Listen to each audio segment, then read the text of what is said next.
guys, do you remember Rupert Lowe? He was a member of Reform UK. He was one of their MPs for a period of time until he had a disagreement with the leader Nigel Farage and they parted ways. Now, since then, he's been an independent MP and he has finally set up his own political party called Restore Britain. It has also merged with Ben Habib's party, Ben Habib being an individual who had a falling out with Nigel as well. Now, I want to show you this clip that Rupert Lowe posted on social media. I'm going to point out some of the problems with his policies, but also how this could actually benefit Labour.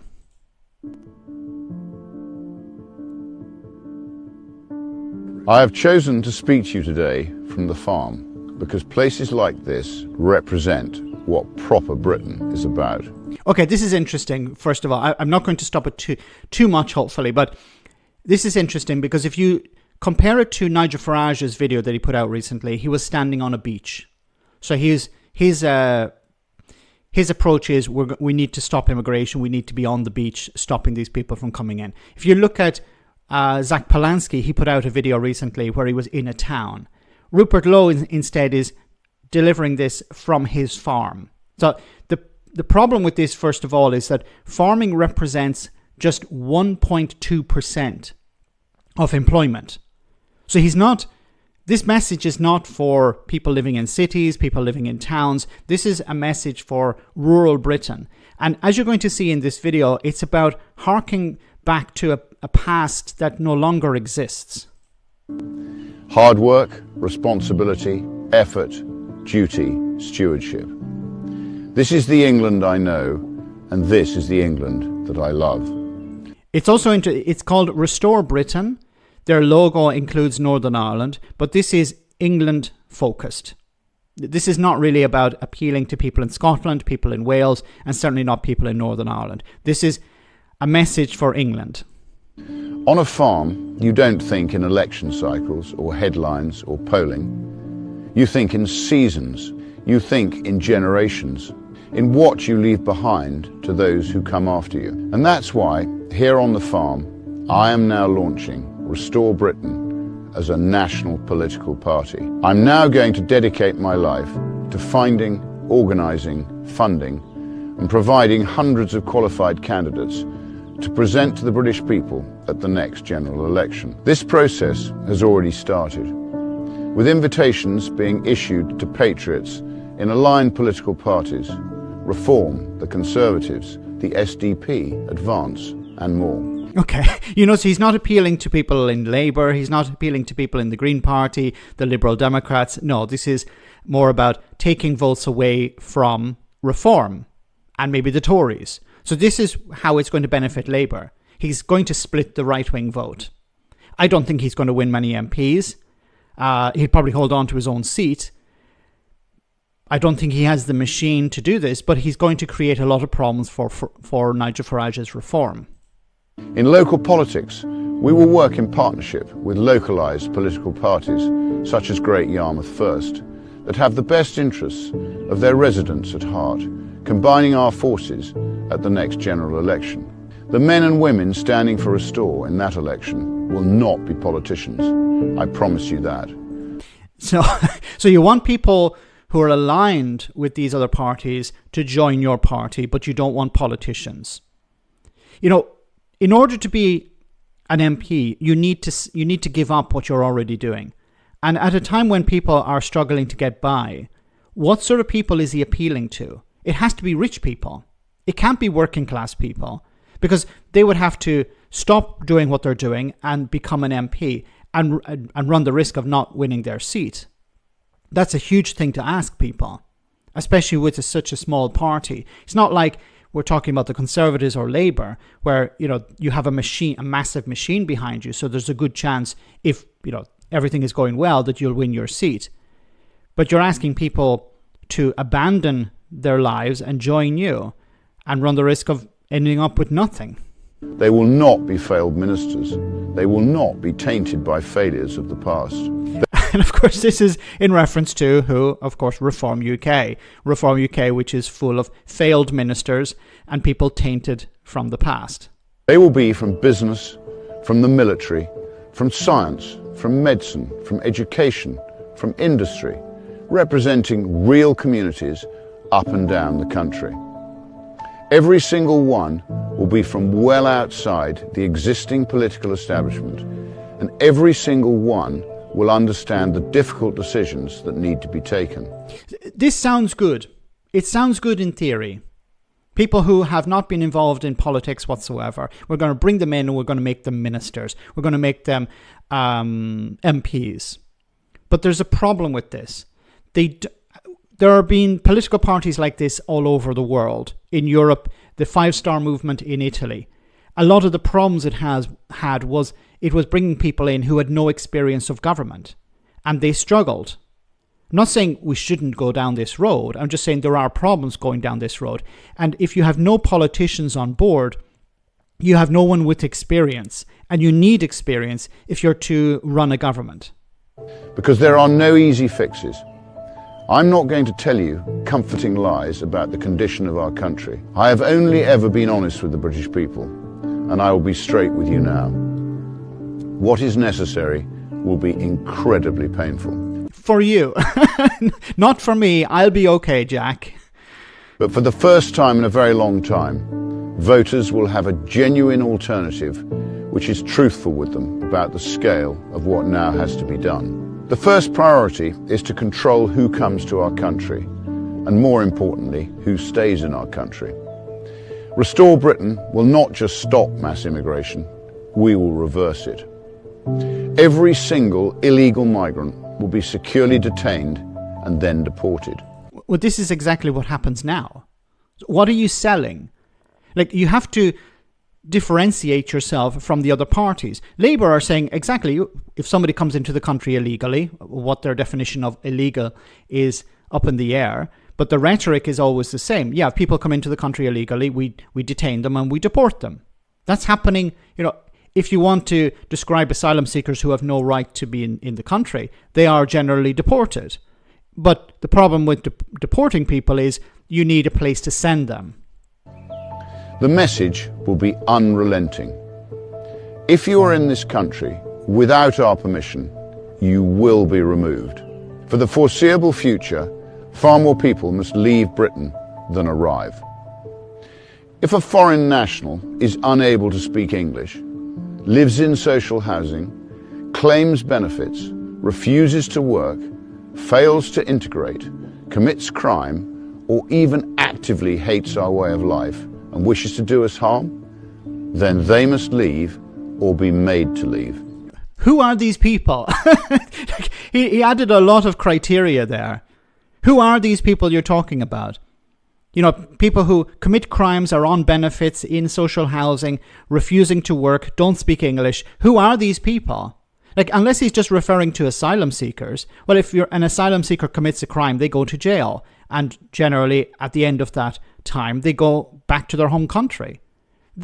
He's not selling something new here. He's trying to suggest that he is, but he's not. Restore Britain will make our communities safe again for women and children. That I promise you. If that means millions go, then millions go. We're constantly told that... Where will they go? Millions will go. Millions of people will be deported. Deported to where? See, there are a few problems with this. First of all, Rupert Lowe has constantly banged on about leaving the European Convention on Human Rights. We need to leave the ECHR in order to deport people. Belarus left the ECHR and Russia, but let's just focus on Belarus.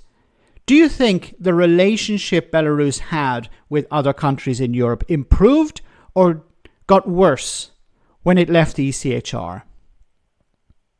What do you think? Okay, so if the UK leaves the ECHR, it's going to be more difficult to deport people. Of course, people like Rupert Lowe will say, no, it'll be much easier. No, if you're going to have worse relations with your neighbours, with countries around the world, it's going to be more difficult to deport people. You want to actually have better relations so that you can facilitate deportation better. But it's this fake strongman approach. We'll just be tough and we will force these people back in. No, the countries don't have to take these people back. If you want them to do that, you actually have to have a good relationship. And leaving the ECHR sends the worst message possible. The economy needs vast swathes of low-skilled migrants. We know that's simply not true. What we need is to get millions of healthy Brits back into work. So what he wants is he wants to force people who are currently on benefits or some sort of support into the job market. I've covered this before. Many people can't do these jobs because they are not physically fit, okay? And he has said, well, if you're healthy, you have to work. But what if the job is not available in the area? What if they have to commute very far and it's not paying to cover the cost? What if they have to relocate and they can't afford to move to that area? What if there's a job in London and somebody is living in Scotland? Would Rupert Lowe's party force that person to relocate? Would they compensate them for that relocation? It's ridiculous. If there are jobs available, people will try and do them. But if they don't have the skill set, if they don't have the ability to do these jobs, or if these jobs are not feasible, they're not going to do them. We constantly hear from these people on the right, we need more stick and less carrot. But it's not, you need more reality than stick or carrot. A radical overhaul of how welfare is delivered. Protecting those in genuine need, but not funding healthy shirkers to live off the back of hard-working men and women. If you can work, you must work. It really is that simple. It's that simple. We're going to force people who should be nowhere near a care home into care homes because they're physically able to do the work. It doesn't matter whether they have the skill set necessary. Maybe according to Rupert Lowe and people like him, well, it's an easy job. It's very easy to work in a care home. You don't really need any skills. Let's just force all those people. Would Rupert Lowe be happy with somebody looking after his elderly relatives, or maybe even himself, if that person was forced into that job? That person did not want to do that job. They were doing it because they had been told by the government, you need to do this job in the care home, otherwise your benefits will be taken away. Do you think that would be a happy worker? Do you think that would be a caring worker? Or do you think that would be a person who would be frustrated and maybe take out those frustrations, unfortunately, on the elderly? Restore Britain will be abundantly clear. If you consistently refuse work, then you will lose your benefits. We will punish indolence, and more importantly, we will reward success. We will provide vast economic incentives for men and women to start businesses, generate opportunities, build wealth, and create self-sufficient families. Standing here today on the farm, I know exactly what it means to deal with energy bills, labour shortages, regulation, unproductive paperwork, planning restrictions, tax, and endless uncertainty. The state has definitively become the enemy of the people. So the solution is a smaller state, like what Brexiteers, including Rupert Lowe, have been talking about for so long. We need to get rid of all these regulations. Nigel Farage, I think it was talking about how, well, we need to look at which regulations are good and which regulations are bad and get rid of the bad ones. We need to reach out to businesses and ask them which regulations they want to get rid of. No, maybe it was Richard Tice who said this. Absolutely ridiculous. Restore Britain will burn away suffocating taxes on work and enterprise. We will slash unnecessary regulation. We will dismantle bloated quangos and the overbearing HR culture. We must crush parasitic Britain. No reference to the working class here. You know, I haven't heard anything about workers' rights or improving the minimum wage or giving people better access to housing or dealing with the cost of living crisis or the NHS. None of this. It's because it doesn't affect Rupert Lowe. Rupert Lowe doesn't care about these things. This video is more about Rupert Lowe, it seems, than Britain. We will restore long-term, stable, logical policy so that businesses can plan and invest and grow again. But Restore Britain is about much more than numbers on a spreadsheet. It's about who we are as a nation and who we are as a people. Britain is not just an economy. Britain is not just an idea. Britain is not just a passport. Britain is a nation. Britain is a people, our people. And Restore Britain will never allow that to be erased. We will celebrate our Christian heritage. Once again, it's a harking back to something of the past. There's no mention of cities here, no mention of people working, the working class, nothing whatsoever. You notice it's all this sort of romantic idea of the past. You know, people going to church on Sunday, going down to the pub and having a pint of bitter, going for a walk in the garden with their dogs or something like this. This sort of romantic idea people have. Look, it may work on some people, but we can't go backwards. We need to go forwards. And if you look at the right-wing parties, be it Reform, the Conservatives, or this Restore Britain, it's all about going backwards. There's nothing progressive. There's nothing, let's look to this brighter future. No, let's try and resurrect the past. And the identity that built and shaped this country. Responsibility, restraint, forgiveness, duty, and fairness. In short, a high-trust society. I would love for it to become a high-trust society. But people like you have sold people a low-trust society, telling them that crime is out of control, that they can't trust the government, they can't trust their neighbours, they can't trust the state, they can't trust the media, they can't trust anything. You're selling, when you're on TV, you're always selling a low-trust society. And now you're saying what we need is a high-trust society. Well, create that. Be part of that. Don't be part of the opposite. I've mentioned before, when we're talking about high-trust societies, when it came to the pandemic, in a high-trust society, people put on their masks. They looked out for others. They followed guidance. In low-trust societies, you had a worse situation because people were already primed to distrust the government, to avoid the rules, to avoid protecting others. It was all very individualistic. You know, this guy is a supporter, or was a supporter of Margaret Thatcher. Margaret Thatcher was a supporter of a low-trust society, not a high-trust one. So what the hell is he selling here? That will mean defending our culture. That will mean resisting the relentless creep of radical Islam. That will mean banning the burqa. So there's no free speech in his society.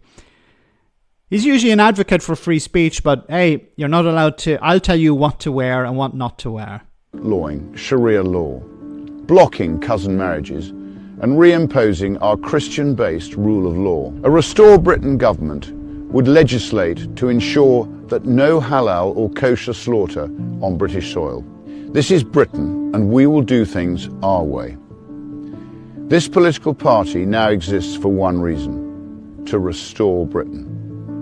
To make it a better, safer, and more prosperous place for British men and women to raise their families. It will be difficult, and it will be painful.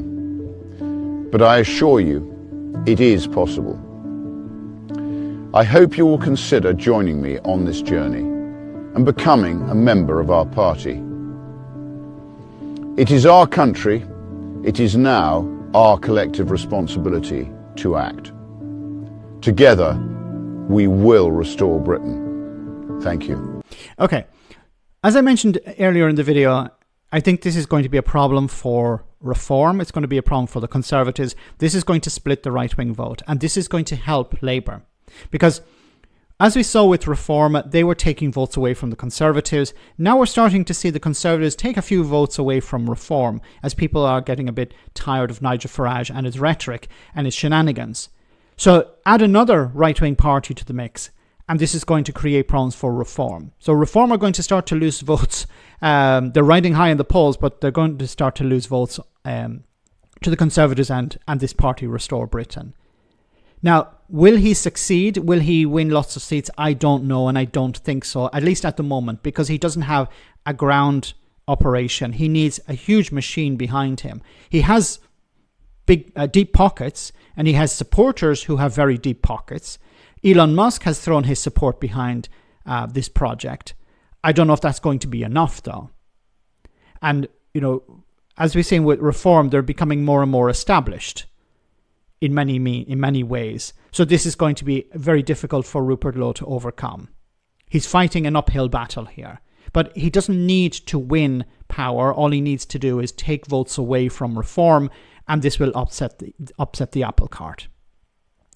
So I think he's one to watch going forward. He's received a lot of support online, and there's a real chance that he could undermine Nigel Farage in many ways.